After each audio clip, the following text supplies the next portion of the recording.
Welcome back to my YouTube channel core concepts engineering. आज हम MLT के PYQs और इम्पोर्टेंट क्वेश्चन सॉल्व करेंगे। तो ये पीवाईक्यूज़ लास्ट 2 to 3 ईयर्स के क्वेश्चन है जो आए हुए हैं और इन पे लिखा भी हुआ है कि कौन से ईयर में आया। तो ये यूनिट 1 से स्टार्ट करते हैं। यूनिट 1 के पहले सारे क्वेश्चन सॉल्व करेंगे, देन यूनिट 2 के।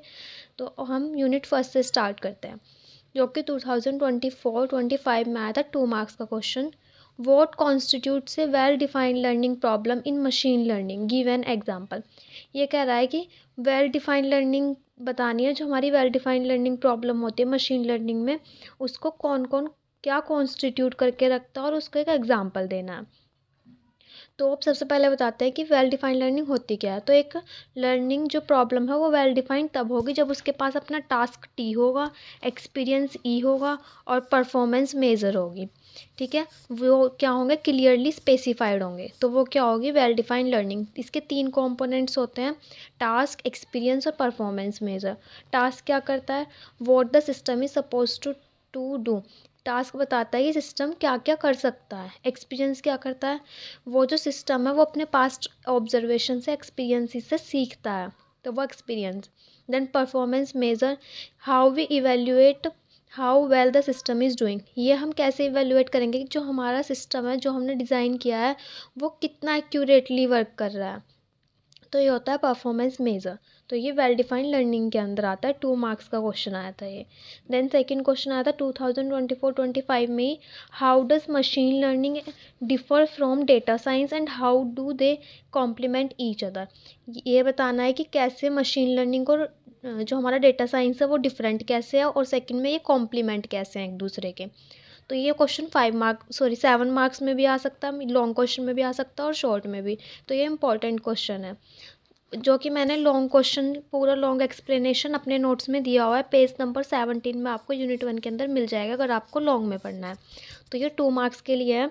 फोकस ऑन एमएल क्या करता है, एमएल जो है मशीन लर्निंग जो है वो फोकस करती है मॉडल्स को बिल्ड करने में और डेटा से लर्न कराने में। जबकि डीएस क्या फोकस करती है, जो भी हमारे इनसाइट्स है, जो भी हमारे डेटा है, उसको वो एक्सट्रैक्ट करती है, निकालती है मॉडल के अंदर से। ठीक है, एमएल क्या करती है मशीन लर्निंग, ये मोस्टली स्ट्रक्चर्ड और प्रिपेयर डेटा पे वर्क करती है। लेकिन डीएस हमारी स्ट्रक्चर्ड पे भी वर्क करेगी, अनस्ट्रक्चर्ड पे भी और सेमी स्ट्रक्चर्ड पे भी। ठीक है, तो ये सिर्फ एक पे करती है, स्ट्रक्चर्ड डेटा पे। ये तीनों पे करती है, स्ट्रक्चर्ड, सेमी स्ट्रक्चर्ड और अनस्ट्रक्चर्ड। ठीक है, अगर आपको डिटेल में डिफरेंस चाहिए लॉन्ग क्वेश्चन के लिए तो नोट्स में चेक करना है, पेज नंबर 17 पे मिल जाएगा। How they complement each other, ये एक दूसरे के कॉम्प्लीमेंट कैसे हैं। देखो, डेटा साइंस क्या करती है, वो डेटा साइंस जो है डेटा को प्रिपेयर करेगी और अंडरस्टैंड कराएगी मशीन लर्निंग मॉडल को अप्लाई करके। ठीक है, और मशीन लर्निंग मॉडल को वो कैसे हेल्प ले रही है, उसे लर्न कराने में। तो ये एक दूसरे के कॉम्प्लीमेंट हो गए कि वो मशीन लर्निंग की हेल्प ले रही है अपने जो भी सिस्टम है उसको मॉडल कराने में, लर्न कराने में। Data science interprets and explains the results produced by machine learning model. जो मशीन लर्निंग मॉडल ने जो रिजल्ट है वो शो किया है, वो उसको एक्सप्लेन करती है और इंटरप्रेट करती है, जो मशीन लर्निंग मॉडल ने रिजल्ट प्रोड्यूस किया है उसको। ठीक है, देन क्वेश्चन नंबर 3 आया था 24-25 में ही आया था, discuss the important objectives of machine learning. Objectives explain करने थे 2 मार्क्स में मशीन लर्निंग के। तो मशीन लर्निंग का एम क्या होता है, develop systems that can learn from data. Machine learning हम किस लिए यूज़ करते हैं, ताकि जो हमारा डेटा है वो उसकी जो परफॉर्मेंस है वो इम्प्रूव हो सके और जो हमारा सिस्टम है वो इफ़िशिएंटली वर्क कर सके। तो इसके ऑब्जेक्टिव्स क्या होंगे, ये लर्न करता है, एमएल एक्सपीरियंस से लर्न करता है, हमने पढ़ा है ये। नॉलेज को डिस्कवर करता है। ठीक है, सेल्फ इम्प्रूवमेंट करता है, अगर कहीं पे एरर आते हैं तो सेल्फ लर्निंग करता है, सेल्फ इम्प्रूवमेंट होता है इसके अंदर। Then prediction, machine learning most जो इंपॉर्टेंट ऑब्जेक्टिव होता है वो होता है मशीन लर्निंग का प्रिडिक्शन। जैसे वेदर प्रिडिक्ट करना, तो वो किसकी हेल्प से होता है, मशीन लर्निंग की हेल्प से होता है। देन क्वेश्चन आता है 2024-25 में, discuss overfitting and underfitting situation in decision tree learning. Overfitting और अंडरफिटिंग कंडीशन बतानी है डिसीजन ट्री लर्निंग में। तो ओवरफिटिंग क्या होती है, अगर सपोज करो हमारे पास क्या है, 2 मॉडल होते हैं हमारे पास। एक हमारा होता है ट्रेनिंग डेटा और एक होता है हमारा क्या, डेटा सेट, जो हमारा टेस्ट डेटा होता है। तो हमारे पास 2 डेटा हुए, एक ट्रेनिंग डेटा हुआ, एक टेस्ट डेटा सेट हुआ जो टेस्ट डेटा सेट है। अगर हमारी एल्गोरिथम प्रॉपरली वर्क कर रही है जो हमारा ट्रेनिंग डेटा है उस पर, लेकिन वो जब हम टेस्ट कर रहे हैं तब वो वर्क नहीं कर रही, यानी कि जब हम ट्रेन कर रहे हैं तब तो वो प्रॉपरली वर्क कर रही है, लेकिन जैसे ही हमने टेस्ट किया तो वो उस एल्गो पे प्रॉपरली वर्क नहीं कर रही, तो वो क्या होता है ओवरफिटिंग, यानी कि ट्रेनिंग डेटा पे प्रॉपरली वर्क करना और टेस्ट डेटा पे प्रॉपरली वर्क नहीं करना, वो होता है ओवरफिटिंग। देन अंडरफिटिंग क्या होता है, अगर हमारी एल्गोरिथम ट्रेनिंग डेटा पे ही प्रॉपरली वर्क नहीं कर रही, वो अपना फर्स्ट केस ही वेरीफाई नहीं कर रही, वो ट्रेनिंग डेटा पे ही वर्क नहीं कर रही, तो वो उसे क्या बोलते हैं अंडरफिटिंग। ट्रेनिंग डेटा पे वर्क करना लेकिन टेस्ट डेटा पे नहीं, तो वो ओवरफिटिंग। ट्रेनिंग डेटा पे ही वर्क ना करना, वो होता है अंडरफिटिंग। देन आता है next question, compare supervised and unsupervised learning techniques with examples. तो ये 2023-24 में आया था। 3 टाइप्स की लर्निंग होती है हमारी, सुपरवाइज्ड, अनसुपरवाइज्ड, सेमी सुपरवाइज्ड। तीनों को डिटेल में एक्सप्लेन किया है कि सुपरवाइज्ड क्या होती है, अनसुपरवाइज्ड क्या होती है, सेमी सुपरवाइज्ड। तो वहाँ से पढ़ना और उसके बाद इनको कंपेयर करना है, यानी कि डिफरेंस बताना है। तो हमें किस किस में डिफरेंस बताना है, सुपरवाइज्ड और अनसुपरवाइज्ड। तो हमारी जो सुपरवाइज्ड होती है वो क्या होती है, वो लेबल डेटा का यूज़ करती है, और अनसुपरवाइज्ड अनलेबल्ड का। ठीक है, अन से याद रखना, अनलेबल्ड और ये अनसुपरवाइज्ड है। तो ये लेबल डेटा का यूज़ रखे करेगी, ये अनलेबल्ड डेटा का यूज़ करेगी। सुपरवाइज्ड, ये इंपॉर्टेंट पॉइंट है कि सुपरवाइज्ड लर्निंग क्लासिफिकेशन और डिग्रेशन का यूज़ करती है। ठीक है, जो कि हमें पढ़ना भी है, नेक्स्ट यूनिट में आएगा। क्लासिफिकेशन और रिग्रेशन का सुपरवाइज्ड यूज़ करती है, क्लस्टरिंग और एसोसिएशन का अनसुपरवाइज्ड यूज़ करती है। ये करती है लर्न से mapping between input and output. ये जो लर्न करती है वो किससे करती है, जो भी इनपुट और आउटपुट के बीच में प्रोसेस हो रहा होगा उससे ये लर्न करती है। ये डिस्कवर करती है हिडन पैटर्न्स को डेटा के अंदर। आउटपुट क्लासेस, मतलब सुपरवाइज्ड के अंदर ये होता है कि आउटपुट आपको पहले ही प्री डिफाइंड होता है कि यही आउटपुट आएगा, तो वो आपको लाना होता है सुपरवाइज्ड के अंदर। तो output classes values are predefined, ये प्री डिफाइंड होते हैं, जबकि इसका अनसुपरवाइज्ड का आउटपुट स्ट्रक्चर प्री डिफाइंड नहीं होता है। इसके अंदर सुपरवाइज के अंदर आपको एक टीचर या एक सुपरवाइज़र, क्योंकि सुपरवाइज्ड हमें ये सुपरवाइज करना है, ट्रेन करना है खुद से, तो इसके अंदर क्या हो गया, इसमें आपको एक सुपरवाइज़र की ज़रूरत होगी ट्रेनिंग के दौरान, और इसमें कोई सुपरवाइज़र की ज़रूरत नहीं है, मॉडल अपने आप लर्न करेगा, अपने आप आउटपुट बिल्ड करेगा। ये मोर कंप्यूटेशनल कॉस्ट होती है, जो इसकी कॉस्ट होती है वो, क्योंकि इस पर लेबल डेटा यूज़ करते हैं तो इसकी मोर कंप्यूटेशनल कॉस्ट होती है और इसकी जनरली लेस होती है। देन आता है इसका एग्जाम्पल, जो सुपरवाइज का एग्जाम्पल है वो क्या है, स्पैम डिटेक्टिंग सिस्टम, और अनसुपरवाइज्ड का रिकमेंडेशन पैटर्न सिस्टम। ठीक है, नेक्स्ट आता है कंपेयर करना है रिग्रेशन, क्लासिफिकेशन और क्लस्टरिंग को मशीन लर्निंग के अंदर। ठीक है, एक रियल लाइफ एग्जाम्पल भी, एप्लीकेशंस और एग्जाम्पल्स भी देने हैं। तो सबसे पहले हमें पढ़ना है, क्योंकि कंपेयर हम तभी कर सकते हैं जब हमें थोड़ी सी नॉलेज होगी कि रिग्रेशन क्या होता है, क्लासिफिकेशन क्या होता है, क्लस्टरिंग क्या होता है। तो ये आपको मेरे नोट्स में मिल जाएगा, पहले वहाँ से रिग्रेशन पढ़ना है, क्लासिफिकेशन पढ़ना है और क्लस्टरिंग पढ़ना है। ठीक है, अब हम डिफरेंस पढ़ते हैं क्या होता है। तो जो हमारा रिग्रेशन होता है वो सुपरवाइज लर्निंग, अभी हमने पढ़े ना 2 मेथड, सुपरवाइज अनसुपरवाइज। तो रिग्रेशन हमारा हमने पढ़ा था, देखो लिखा भी है, इसीलिए मैंने इंपॉर्टेंट पॉइंट बताया था कि क्लासिफिकेशन और रिग्रेशन हमारे सुपरवाइज के अंदर आते हैं। तो सेम यही पॉइंट हम इसके अंदर लिखेंगे। रिग्रेशन हमारा सुपरवाइज लर्निंग टेक्निक के अंदर आता है, क्लासिफिकेशन भी हमारा सुपरवाइज के अंदर आता है, क्लस्टरिंग हमारा अनसुपरवाइज के अंदर आता है। ये क्या करता है, प्रिडिक्ट करता है कॉन्टिन्यूस वैल्यूज़, जो कॉन्टिन्यूस वैल्यूज़ होंगी उनको प्रिडिक्ट करेगा, जबकि क्लासिफिकेशन क्या करता है, डिस्क्रीट वैल्यूज़ को प्रिडिक्ट करता है, और जो क्लस्टरिंग है वो हमारा ग्रुप्स बनाता है। आउटपुट रिग्रेशन के अंदर एक न्यूमेरिकल वैल्यू होती है, इसके अंदर एक कैटेगरी हो सकती है, कोई क्लास हो सकती है, लेकिन इसके अंदर आउटपुट क्या होंगे, क्लस्टर्स होंगे। रिग्रेशन के अंदर इसको लेबल ट्रेनिंग डेटा सेट की ज़रूरत होगी, क्लासिफिकेशन को भी लेबल्ड की ज़रूरत होगी, लेकिन क्लस्टरिंग को लेबल डेटा सेट की ज़रूरत नहीं होगी। Used for prediction values problem, अगर हमें कोई वैल्यू प्रिडिक्ट करनी है उसके लिए हम रिग्रेशन का यूज़ करते हैं। अगर हमें कोई डिसीजन मेकिंग प्रॉब्लम के लिए हम किसको यूज़ करते हैं, क्लासिफिकेशन को यूज़ करते हैं। और पैटर्न डिस्कवरी प्रॉब्लम के लिए क्लस्टरिंग। तो ये याद रखना, प्रिडिक्शन के लिए रिग्रेशन, डिसीजन के लिए क्लासिफिकेशन, और पैटर्न डिस्कवरी के लिए clustering. Performance measured by error matrix, इसकी जो परफॉर्मेंस मेज़र होती है रिग्रेशन की, वो एरर मैट्रिसेस से मेज़र करते हैं। इसकी जो परफॉर्मेंस मेज़र होती है वो एक्यूरेसी से होती है, और जो हमारा क्लस्टरिंग है उसकी परफॉर्मेंस मेज़र होती है सिमिलैरिटी से। ठीक है। रिग्रेशन का जो एग्जांपल है वो हाउस प्राइस प्रिडिक्शन है। क्लासिफिकेशन का एग्जांपल है स्पैम ईमेल डिटेक्टिंग है। और जो हमारा क्लस्टरिंग है उसका एग्जांपल है कस्टमर सेगमेंटेशन। ठीक है। नेक्स्ट क्वेश्चन आता है 2024-25 में आया था, describe the steps involve in designing A machine learning system. हमें एक मशीन लर्निंग सिस्टम बिल्ड करना है, तो उसके क्या क्या स्टेप्स होंगे, कैसे कैसे हम वो बिल्ड करेंगे, कैसे हम वो मशीन लर्निंग सिस्टम बनाएंगे, उसके स्टेप्स बताने हैं। और उसके हर एक स्टेप को उसके एक रियल वर्ल्ड एग्जाम्पल से एक्सप्लेन करना है। जैसे ही हम एक स्टेप बताएंगे उसको उसके एग्जाम्पल के साथ एक्सप्लेन करना है। ठीक है।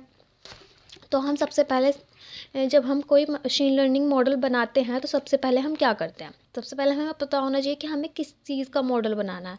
तो हमारे पास प्रॉब्लम डेफिनेशन होनी चाहिए, हमें पता होना चाहिए कि हमें क्या मॉडल बनाना है। देन जब हमें पता चल जाएगा तो हमें डेटा को कलेक्ट करना है। डेटा को कलेक्ट करने के बाद उस डेटा को प्री प्रोसेस करना है। देन चूज़ करना है लर्निंग एल्गोरिथम, जो भी उस पर एल्गोरिथम लगेगी वो लर्निंग एल्गोरिथम चूज़ करनी है। देन मॉडल को ट्रेन करना है, मॉडल को इवेल्युएट करना है एंड देन डिप्लॉय करना है। तो फर्स्ट क्या करेंगे, प्रॉब्लम डेफिनेशन क्लियरली डिफाइन करेंगे कि क्या सिस्टम कर सकता है। ठीक है, कि क्या क्या ये सिस्टम करेगा उसको हम डिफाइन करेंगे। देन डिसाइड एग्जाम्पल देखते हैं, क्योंकि हाँ ये क्वेश्चन में था कि हर एक स्टेप को एग्जाम्पल के साथ एक्सप्लेन करना है। तो डिसाइड करेंगे, डिसाइड करना है हमें प्रॉब्लम डेफिनेशन का क्या मतलब हुआ। सपोज एक स्पैम फिल्टरिंग का एग्जाम्पल लो, तो सबसे पहले हमें डिसाइड करना है, प्रॉब्लम ये है कि हमें ये डिसाइड करना है कि जो हमारे पास इनकमिंग मेल आ रही है वो स्पैम है या नहीं है। तो ये हमारी प्रॉब्लम है। तो उस प्रॉब्लम के लिए हमें क्या करना होगा, सबसे पहले डेटा कलेक्शन। तो डेटा कलेक्शन यानी कि उससे रिलीवेंट जो भी डेटा होगा वो हमें गैदर करना है और उससे प्रॉब्लम सॉल्व करनी है। Example, collect thousands of emails labelled as spam और non spam from users and public data set. तो हम क्या करेंगे, हम थाउजेंड्स ऑफ ईमेल्स को लेबल करेंगे स्पैम और नॉन स्पैम, कि ये मेल स्पैम हो सकती है और ये नहीं हो सकती है। कहाँ से कलेक्ट करेंगे, वो मल्टीपल यूजर्स से या फिर पब्लिक के डेटा सेट से हमने वो यूज़ कर लिया, कलेक्ट कर लिया, मतलब पूरा डेटा। ठीक है। अब उस डेटा को क्या करेंगे, प्री प्रोसेस करेंगे। डेटा प्री प्रोसेसिंग क्लियर करेंगे और प्रिपेयर करेंगे डेटा को लर्निंग के लिए। एग्जाम्पल जैसे हैंडल मिसिंग वैल्यूज़, कुछ एग्जाम्पल वो ली हमने एल्गो, फिर उसको कन्वर्ट कर दिया ईमेल टेक्स्ट से न्यूमेरिकल फीचर्स में। तो हमने डेटा को पूरा प्रोसेस किया। ठीक है। प्री प्रोसेस करने के बाद अब हमें लर्निंग मॉडल चूज़ करना है कि हम इस पर कौन सा लर्निंग मॉडल अप्लाई करेंगे। तो select an appropriate machine learning algorithm. जैसे एग्जांपल हमने नेव वाइज या फिर लॉजिस्टिक रिग्रेशन कर लिया कि हमें टेक्स्ट को क्लासिफाई करना है, तो हमने ये दोनों एल्गोरिथम मॉडल जो है वो हमने चूज़ कर लिए। देन उस मॉडल को हम ट्रेन करेंगे। ठीक है। जो हमारा डेटा सेट था, जो हमने डेटा सेट कलेक्ट किया है उसके अकॉर्डिंग हम अपने मॉडल को ट्रेन कर रहे हैं। ठीक है। Train the model on labelled emails so it learns pattern. तो अब हमने ट्रेन कर दिया कि अगर इसके अंदर ये फीचर्स मिले तो इसको क्या कर देना, लेबल्ड कर देना कि स्पैम मैसेज हैं, उसको स्पैम मैसेज के अंदर डाल देना। देन मॉडल को इवैल्यूएट करेंगे। अब हम उसकी परफॉर्मेंस को इवैल्यूएट कर रहे हैं ट्रेनिंग मॉडल की, यानी कि हम देख रहे हैं कि उसकी एक्यूरेसी क्या होगी, उसका प्रिसीजन क्या होगा। उस पर हम ईमेल सेंड कर रहे हैं और फिर देख रहे हैं क्या ये एक्यूरेटली वर्क कर रहा है। देन सेवन्थ डिप्लॉय करेंगे उसको। अगर वो इवैल्यूएशन उसका एक्यूरेसी सही होगी तो हम उस मॉडल को डिप्लॉय कर देंगे एक रियल एनवायरनमेंट में। जैसे integrate the spam detection model, जो हमने ये पूरा मॉडल क्या किया है इंटीग्रेट, उसको हम एक सर्विस प्रोवाइडर के अंदर इंटीग्रेट कर देंगे। नेक्स्ट क्वेश्चन आया है 2024-25 में ही, discuss the history of machine learning, highlight major milestones and advancements in the field. ये पूरा क्वेश्चन आपको मिल जाएगा नोट्स के अंदर पेज नंबर 17 में, यूनिट 1 के अंदर। ठीक है। देन क्वेश्चन आया है, compare and contrast supervised unsupervised and reinforcement learning, provide examples where each type is applicable. हमें सुपरवाइज्ड अनसुपरवाइज्ड और रेनफोर्समेंट के अंदर कंपेयर करना और सभी के एग्जाम्पल बताने हैं। तो देखो ये इंपॉर्टेंट क्वेश्चन है, यूनिट 1 से आपको लर्निंग के मॉडल्स करके ही जाने हैं। सुपरवाइज्ड अनसुपरवाइज्ड सेमी सुपरवाइज्ड तीनों पूरे डिटेल में अच्छे से लर्न करके जाना है। तो सुपरवाइज्ड आपको पेज नंबर 4 पे मिल जाएगा, अनसुपरवाइज्ड 7 पे और रेनफोर्समेंट 11 पे। ठीक है। तो ये डिटेल में पढ़ने के बाद इसके डिफरेंस क्या होंगे वो देखते हैं। क्योंकि अगर हमें कहीं पे भी अगर डिफरेंस आता है तो सबसे पहले उसके बारे में आपको लिखना है कि सुपरवाइज्ड क्या होता है, अनसुपरवाइज्ड क्या होता है, रेनफोर्समेंट। ठीक है, 7 मार्क्स के अकॉर्डिंग। उसके बाद आपको टेबल के अंदर उसके डिफरेंसेस बताने हैं। तो इससे आपको अच्छे मार्क्स मिल सकते हैं। तो सुपरवाइज लर्निंग के अंदर क्या होगा, अभी हमने पढ़ा था लेबल ट्रेनिंग डेटा का यूज़ करती है, ये अनलेबल्ड का यूज़ करती है, ये लर्न करती है इंटरेक्शन से, मतलब एनवायरनमेंट के साथ इंटरेक्ट करेगी, उसके बाद ये लर्न करेगी। इसके अंदर हमने पढ़ा था सुपरवाइज के अंदर इनपुट आउटपुट पहले से ही नोन होता है, हमें पता होता है कि हमें क्या आउटपुट लेके आना है। लेकिन अनसुपरवाइज के अंदर सिर्फ इनपुट नोन होता है, आउटपुट नहीं होता है। इसके अंदर फीडबैक होता है जो कि रिवॉर्ड की फॉर्म में दिया जाता है। ये टीचर से लर्न करता है, यानी कि सुपरवाइज के अंदर एक सुपरवाइज़र की नीड होती है, अनसुपरवाइज़र के अंदर नहीं नीड होती है। ये लर्न करता है ट्रायल और एरर मेथड से, इसके अंदर कोई टीचर की नीड नहीं होगी, लेकिन ये लर्न करेगा ट्रायल और एरर मेथड से। सुपरवाइज का एग्जाम्पल होता है house price prediction, market basket analysis और गेम प्लेइंग। किसका होता है, रेनफोर्समेंट का, क्योंकि ये किससे लर्न कर रहा है, एनवायरनमेंट से। ठीक है, तो ये हमारी यूनिट 1 थी, जिसके इंपॉर्टेंट क्वेश्चन जो भी 2-3 ईयर्स में आए हैं वो हमारे कंप्लीट हो चुके हैं। तो इससे हमने क्या कंक्लूजन निकाला कि हमें सुपरवाइज्ड अनसुपरवाइज्ड अच्छे से पढ़ के जाना है। मशीन लर्निंग और डेटा साइंस के अंदर हमें उसका डिफरेंस पढ़ के जाना है, और एक हमें क्या करके जाना है, क्लासिफिकेशन और रिग्रेशन के अंदर जो हमारे डिफरेंसेस हैं वो। ठीक है, देन आता है यूनिट 2। तो यूनिट 2 में 2 मार्क्स से स्टार्ट करते हैं। 2 मार्क्स में 2024-25 में क्वेश्चन आया था, रोल बताना था सिग्मॉइड फंक्शन का। हम लॉजिस्टिक रिग्रेशन में एक सिग्मॉइड फंक्शन होता है वो यूज़ करते हैं, तो उसका क्या यूज़ होता है, कि क्या रोल होता है लॉजिस्टिक रिग्रेशन के अंदर कि हमें वो यूज़ करना हो रहा है। तो लॉजिस्टिक रिग्रेशन के अंदर जो हमारा सिग्मॉइड फंक्शन होता है वो क्रूशियल रोल प्ले करता है। क्यों, क्योंकि वो कन्वर्ट करता है लीनियर मॉडल को प्रोबेबिलिटी मॉडल में। ठीक है, लीनियर मॉडल को किस में कन्वर्ट करता है, प्रोबेबिलिस्टिक क्लासीफायर में। तो फर्स्ट क्या हो गया, converts linear output into probability, और इंट्रोड्यूस करता है नॉन लीनियरिटी मॉडल। ठीक है, देन क्वेश्चन नंबर 2 आता है जो कि सेम ईयर में आया था 24-25 में, 2 मार्क्स का। सिग्निफिकेंस बताना है डिसीजन सरफेस, एसवीएम के अंदर सपोर्ट वेक्टर मशीन के अंदर हमें सरफेस बताना है कि इसके क्या क्या सिग्निफिकेंस होते हैं। तो क्या क्या सिग्निफिकेंस होते हैं, ये सेपरेट करता है क्लास को लीनियरली, मैक्सिमाइज करता है मार्जिन को, एंड देन थर्ड हैंडल करता है नॉन लीनियर डेटा को। ठीक है, नेक्स्ट क्वेश्चन आया है, explain the difference between simple linear regression and multiple linear regression, how does the inclusion of multiple features affect the model. सबसे पहले हमें डिफरेंस बताना है सिंपल लीनियर में और मल्टीपल लीनियर में। उसके बाद बताना है कि जो मल्टीपल फीचर्स हैं वो कैसे अफेक्ट करता है, ये वाला लीनियर रिग्रेशन जो मल्टीपल फीचर्स हैं वो कैसे अफेक्ट करता है मॉडल को। तो इसके क्या होगा, सबसे पहले आपको सिंपल लीनियर रिग्रेशन नोट्स में मिल जाएगा, उसके बारे में 5 लाइंस लिखनी है, फिर मल्टीपल रिग्रेशन के बारे में लिखनी है, देन डिफरेंस बताना है। तो डिफरेंस कैसे लिखेंगे सिंपल का, ये सिंपल है तो इसके अंदर क्या होगा, सिर्फ एक ही इंडिपेंडेंट वेरिएबल होगा, ये एक ही इंडिपेंडेंट वेरिएबल को यूज़ करता है, जबकि मल्टीपल 2 या 2 से ज़्यादा इंडिपेंडेंट वेरिएबल को यूज़ करता है। मल्टीपल से ही समझ जाना, 2 या 2 से ज़्यादा इंडिपेंडेंट वेरिएबल होंगे। इसमें जो रिलेशनशिप होगी वो एक इनपुट होगा और एक आउटपुट होगा, दोनों एक एक होंगे। लेकिन इसमें रिलेशनशिप बिटवीन मल्टीपल, इसके अंदर क्या होगा, इनपुट्स मल्टीपल हो सकते हैं लेकिन आउटपुट एक ही होगा।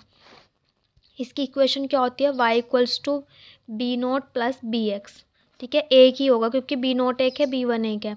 लेकिन इसके अंदर क्या होंगे, इसके अंदर मल्टीपल इक्वेशंस होंगे, तो क्या होगा, B naught plus b1x1 plus b2x2। इसके अंदर एक ही है ना, b1x एक ही है, लेकिन इसके अंदर x1 x2 x3, तो मॉडल क्या होगा, ये इसकी इक्वेशन होगी मॉडल की। ये ईजियर टू अंडरस्टैंड होती है और विजुअलाइज, हमें देख के पता चल रहा है ये ईजी टू अंडरस्टैंड है, लेकिन ये मोर कॉम्प्लेक्स होती है अंडरस्टैंड के लिए और विजुअलाइजेशन के लिए। इसमें ओवरफिटिंग का लोअर रिस्क होता है, इसमें ओवरफिटिंग का हायर रिस्क होता है। ठीक है, देन इफ़ेक्ट क्या क्या होगा, अगर हम मल्टीपल फीचर्स इंक्लूड कर रहे हैं तो क्या होगा, ये इम्प्रूव कर देगा। अगर हमारे पास मल्टीपल फीचर हैं तो उसकी वजह से हमारी एक्यूरेसी क्या हो जाएगी, इम्प्रूव हो जाएगी। Multiple features capture more information, क्योंकि मल्टीपल फीचर जो है वो मोर इन्फॉर्मेशन को कैप्चर करेंगे, जिसकी वजह से बेटर प्रोडिक्शन होगी। Better representation of real world problem, ये हमारी जो रिप्रेजेंटेशन है उसको, रियल वर्ल्ड की जो रिप्रेजेंटेशन है उसको बेटरली रिप्रेजेंट करेगा, और इसकी वजह से हमारी जो कॉम्प्लेक्सिटी है वो भी इंक्रीज़ हो जाएगी। नेक्स्ट क्वेश्चन आया 2023-24 में, जिसमें हमें बताना है मैक्सिमम लाइक्लीहुड क्या होता है और लीस्ट स्क्वायर्ड एरर हाइपोथेसिस क्या होता है, एग्जांपल के साथ एक्सप्लेन करना है। ठीक है, तो हम 1 बाय 1 करते हैं। सबसे पहले हमें एक्सप्लेन करना है मैक्सिमम लाइक्लीहुड, उसके बाद लीस्ट स्क्वायर्ड एरर। ठीक है, तो ये क्या होता है, मशीन लर्निंग के अंदर हम हाइपोथेसिस एस्टिमेशन को यूज़ करते हैं कि हमारा जो मॉडल है उसके पैरामीटर्स को फाइंड आउट कर सकें जो कि हमारे गिवन डेटा को बेस्ट एक्सप्लेन करता हो। मतलब हमें वो मॉडल पैरामीटर फाइंड करना है जो हमारे जो डेटा है उसको बेस्ट एक्सप्लेनेशन दे। ठीक है, तो इसकी दो कॉमन अप्रोचेज होती है, एक मैक्सिमम लाइक्लीहुड एस्टिमेशन होती है, एक लीस्ट स्क्वायर्ड एरर होती है। तो जो हमारी मैक्सिमम लाइक्लीहुड एस्टिमेशन होती है उसका मतलब होता है हमें वो मॉडल चूज़ करना है जो जिसकी मोस्ट प्रोबेबिलिटी हो। ठीक है, ये बेसिकली किस पे बेस्ड होता है, प्रोबेबिलिटी पे। तो यानी कि जो हमें बेस्ट गिवन डेटा की मोस्ट प्रोबेबिलिटी फाइंड आउट करके दे। ये बताता है कि which model best explains the data we already have. ये बताता है कि हमारे पास कौन सा बेस्ट मॉडल डेटा है। ठीक है, जैसे एग्जांपल से देखते हैं, हमने एक कॉइन को 10 टाइम्स टॉस किया, उसमें से 10 टाइम में से 7 टाइम हेड आया और 3 टाइम्स टेल आया। तो प्रोबेबिलिटी ऑफ हेड आने की प्रोबेबिलिटी क्या हो गई, हम क्या लिखते हैं, जो हेड आया होगा वो ऊपर अपॉन टोटल 7 और 3 10, तो प्रोबेबिलिटी क्या हो गई 0.7। ऐसे ही टेल आने की क्या प्रोबेबिलिटी 3 अपॉन 10 0.3। तो अब हमने ये हमारी हो गई, ये प्रोबेबिलिटी हुई होगी, लेकिन हमने डिफरेंट गैसेस लगाए कि इसकी हेड आने की प्रोबेबिलिटी क्या होगी। तो एक हमने लगाया 0.5 हो सकती है, एक हमने लगाया 0.7 हो सकती है, एक हमने लगाया 0.9। ये हमारी अजम्पशन थी, हमने ये देखा, लेकिन हमने देखा हमारी हेड आने की प्रोबेबिलिटी आई थी 0.7। तो इसमें से इसके पास कौन सी है, मैक्सिमम लाइक्लीहुड कौन सी है इनमें से जो उसके पास आ रही है बिल्कुल। तो जो वैल्यू p इक्वल्स टू 0.7 है वो बेस्ट मैच हो रही है हमारे डेटा के साथ। सो p इक्वल्स टू 0.7 ये जो है ये हमारा मैक्सिमम लाइक्लीहुड हाइपोथेसिस है। ठीक है, देन हमें सेकंड एक्सप्लेन करना है लीस्ट स्क्वायर्ड एरर हाइपोथेसिस कि लीस्ट स्क्वायर्ड एरर हाइपोथेसिस क्या होती है। ये जो इसका मीन होता है कि हमें स्मॉलेस्ट मिस्टेक जो है वो फाइंड आउट करनी है। इसके अंदर हम प्रोबेबिलिटी फाइंड आउट कर रहे थे, इसके अंदर हम एरर फाइंड आउट कर रहे हैं, मिस्टेक्स फाइंड आउट कर रहे हैं कि स्मॉलेस्ट मिस्टेक क्या हो सकती है। It tells which line gives predictions closest to actual values. ये बताता है कि एक्चुअल वैल्यूज़ के पास हमारी कौन सी क्लोजेस्ट वैल्यू होगी। जैसे एग्जांपल, हाउस का प्राइस प्रिडिक्शन करना है तो एक्चुअल प्राइस था 50 लाख, लेकिन जो हमने प्रिडिक्ट किया वो प्राइस आया 47 लाख। तो कितने का डिफरेंस आया, कितनी एरर आई, 50 माइनस 47, तो 3 की हमारी क्या आई, एरर आई। तो स्क्वायर्ड एरर क्या कहता है, जो हमारी एरर आई है उसका स्क्वायर कर दो, 3 का स्क्वायर इक्वल्स टू 9।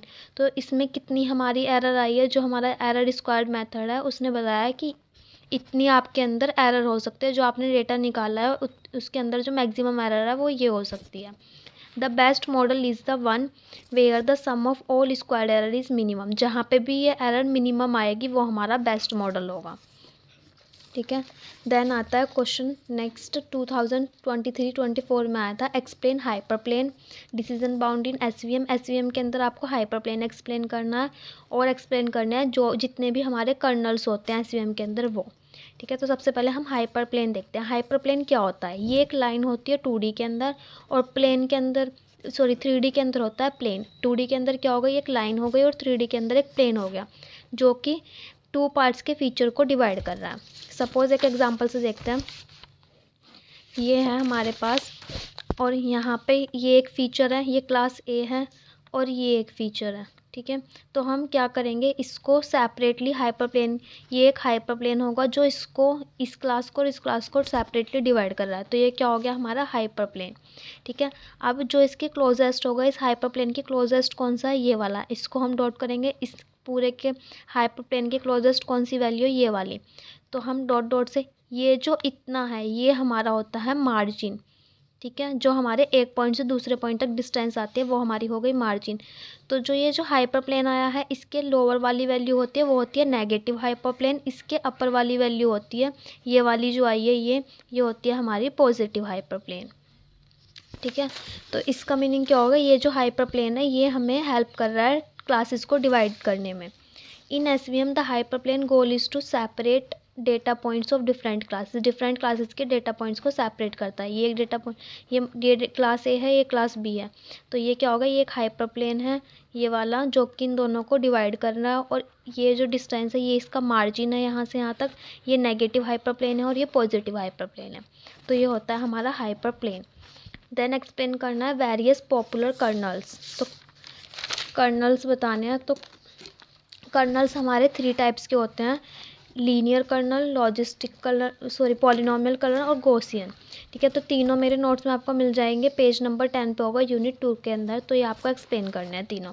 लीनियर के अंदर एक लीनियर इक्वेशन होती है, पॉलिनॉमियल के लिए पॉलिनॉमियल, और ये एक सरफेस यूज़ करता है गॉसियन। अभी हम देखते हैं किसका, हाइपरप्लेन का example. If you have a data set of emails classified as spam, अगर आपके पास एक डेटा सेट है ईमेल्स का जो कि स्पैम और नॉट स्पैम क्लासीफाई कर रहा है, तो जो हाइपरप्लेन है वो उनको सेपरेट कर देगा। जो हमारे नॉन स्पैम ईमेल्स हैं उनको अलग कर देगा, जो स्पैम ईमेल्स हैं उनको अलग, यानी कि एक क्लास को दूसरी क्लास से क्या कर रहा है, अलग कर रहा है। तो ये रियल लाइफ एग्जाम्पल है। देन न्यूमेरिकल आया था 2000, लास्ट ईयर ही आया था 24-25 में। हमें कंसीडर करने है, ये वेदर है, डिटरमाइन करना है कि एक पर्सन प्ले करेगा टेनिस या नहीं करेगा। ठीक है, कौन सी क्या क्या कंडीशन है, हमें नेव वाइज क्लासीफायर का अप्लाई करनी है। और कंडीशन क्या है कि अगर डे आउटलुक सनी है तो बताना है, अगर टेम्परेचर कूल है तब बताना है, अगर ह्यूमिडिटी हाई है तब भी बताना है, और वाइंड स्ट्रॉन्ग है तब बताना है कि तब वो प्ले करेगा या नहीं करेगा। आपको ये क्वेश्चन दिया हुआ है। तो हम टोटल डेटा सेट गिनेंगे, टोटल कितनी वैल्यूज़ हैं, 8 वैल्यूज़ हैं। तो हमने लिखा टोटल 8। अब हमें बताना है टेनिस प्ले करेगा या नहीं करेगा। तो हम प्ले टेनिस काउंट करेंगे, यस कितने हैं, 1 2 3 4, 4 यस हो गए और 4 ही नो हो गए। तो हमने लिखा 4 यस 4 नो। अब हमें प्रोबेबिलिटी निकालनी है, यस की कितनी होगी, यस की प्रोबेबिलिटी कैलकुलेट की, कैसे कैलकुलेट की हमने लिखा प्रोबेबिलिटी ऑफ यस 4/8। तो 4, ये कितना आ गया 0.5। ऐसे ही नो की प्रोबेबिलिटी कैलकुलेट की, ये नो की प्रोबेबिलिटी आ गई। अब हमें गिवन है, कंडीशन क्या है, सनी होना चाहिए, कूल, हाई और स्ट्रॉन्ग। तो इसके लिए हमें पहले यस की प्रोबेबिलिटी निकालेंगे, फिर नो की निकालेंगे। जो प्रोबेबिलिटी हमारी ज़्यादा आएगी वो क्या होगी, वो खेलेगा। अगर हमारी नो की प्रोबेबिलिटी ज़्यादा आई तो वो नहीं खेलेगा। ठीक है, तो हम यस की निकालते हैं। अभी हमने ओवरऑल निकाला, अब हमें यस की निकालनी है। तो सनी के लिए निकालनी है, क्वेश्चन में दिया हुआ है, कूल के लिए निकालनी है, हाई के लिए और स्ट्रॉन्ग के लिए। तो हम काउंट गिनेंगे यस कितने हैं, क्योंकि हम यस के लिए निकाल रहे हैं। तो सनी पे कितने हैं, सनी पे देखो यहाँ पे 9 है, सनी फिर चेक करेंगे, यहाँ पे सनी है लेकिन सनी पे यहाँ पे भी 9 है। तो सनी कितने हो गए हमारे 0, हमने 0 लिख दिया। अब कूल पे यस काउंट करेंगे, कूल ये वाली वैल्यू आएगी। इसके लिए हमने सॉल्व कर दिया, अब हमें कूल के लिए करना है। तो कूल पे चेक करेंगे यस कितने हैं, 9 है, एक यस हो गया कूल पे। तो हमारे कूल पे सिर्फ एक ही यस है, तो हम कूल के सामने लिख देंगे 1। देन हाई के लिए चेक करेंगे, हाई पे यस कितने हैं, 1 और 2 यस हैं तो 2 लिखेंगे। देन वाइंड पे स्ट्रॉन्ग पे कितने हैं, स्ट्रॉन्ग पे यस 1 है और स्ट्रॉन्ग पे यस 2 लिखा, 2 लिखा यहाँ पे। ठीक है, अब हमने सेम ऐसे ही टेबल काउंट करके हम 9 के लिए बनाएंगे। तो 9 पे सनी पे, देन स्टार्टिंग से स्टार्ट करेंगे, सनी पे 9 काउंट करेंगे, 1 एंड सनी 2। तो 2 हमारे 9 ये हो गए सनी के लिए। देन 9 के लिए कूल चेक करेंगे, कूल कितने हैं।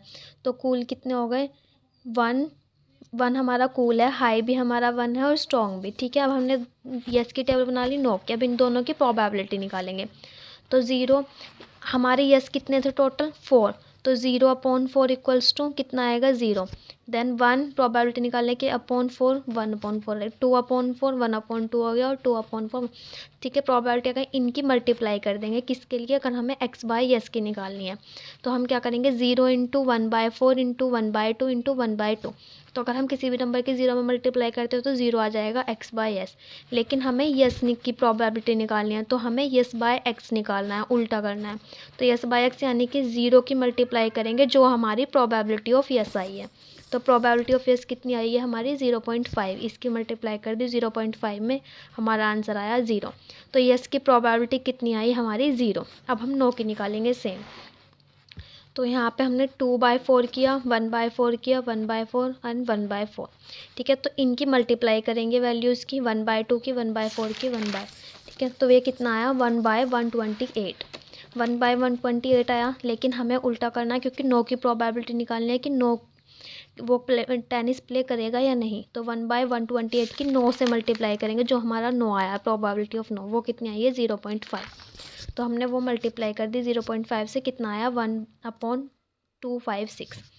तो हमें क्या मिला final comparison, yes by X मिला 0, नो बाय एक्स मिला 1/256। बड़ा कौन सा है, नो बाय एक्स, तो जो बड़ा होगा वो चांस मिलेगी उसको। तो नो की प्रोबेबिलिटी बढ़िया है, यानी कि नोट प्ले टेनिस। तो हमने नेव बाय क्लासीफायर का यूज़ किया, तो वो पर्सन जो है वो टेनिस प्ले नहीं करेगा। ठीक है, जो हमें कंडीशन दी गई है उसके अकॉर्डिंग वो टेनिस प्ले नहीं करेगा। देन नेक्स्ट क्वेश्चन आया था, ये भी न्यूमेरिकल है, सेम 2024-25 में आया था। Fit a linear regression model for the data set x, y, और x की वैल्यू ये दे रखी है और y की वैल्यू 1.5, देन x की वैल्यू, y की वैल्यू, ये x की, y की, x की, y की, and predict y for x equals to 5। और हमें y प्रिडिक्ट करना है x इक्वल्स टू 5 के लिए। तो क्या है, लीनियर रिग्रेशन है। तो लीनियर रिग्रेशन, सबसे पहले हम टेबल बनाएंगे, x की वैल्यूज़ इधर लिखेंगे, y की वैल्यू इधर। तो ये फर्स्ट वाली वैल्यू जो है x, y है, यानी कि ये x की वैल्यू है 1, ये 2x की वैल्यू है, 3x की वैल्यू और 4। तो हमने x की वैल्यू लिखी, 1.5 y की वैल्यू है, 3.0 y की वैल्यू है, 4.5 भी, एंड देन 6.0 हो गई। ये टेबल बना ली। क्योंकि अब लीनियर रिग्रेशन है, तो लीनियर रिग्रेशन की किसके स्ट्रेट लाइन वाली इक्वेशन होती है, वो होती है ना mx प्लस सी, यानी कि हम a प्लस बी एक्स भी, ठीक है। तो ये होती है mx प्लस सी। तो इसके लिए हमें m की वैल्यू चाहिए होगी, स्लोप की वैल्यू चाहिए होगी। तो वो जो स्लोप निकलता है उसका फॉर्मूला होता है summation of xi minus X mean yi minus Y mean upon summation of xi minus X mean का होल स्क्वायर। ये फॉर्मूला ये लर्न करना है। ये होता है स्लोप निकालने की, m निकालने के लिए, ठीक है। तो यहाँ पे हमें किस किस की नीड है, x मीन की, y मीन की। तो हम x का मीन निकालेंगे, तो यानी कि एवरेज कैसे निकालते हैं, x की वैल्यू को ऐड कर देंगे 1 2 3 4 और जितनी वैल्यूज है उससे डिवाइड कर देंगे 4 से।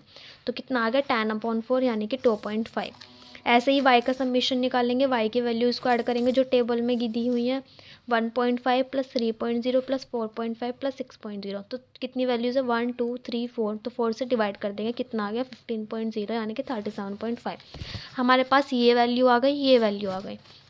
अब हमें क्या करना है, एक्स आई हमें दे रखा है 1 2 3 4, वाई आई हमें ये दे रखा है, हमारे पास एक्स मीन भी आ गया। तो हम क्या निकालेंगे, एक्स आई माइनस एक्स मीन।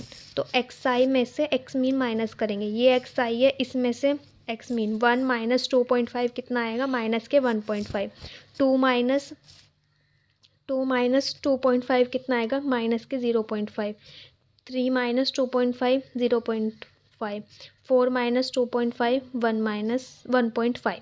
तो ये हमारी वैल्यू निकल गई ये वाली, ठीक है।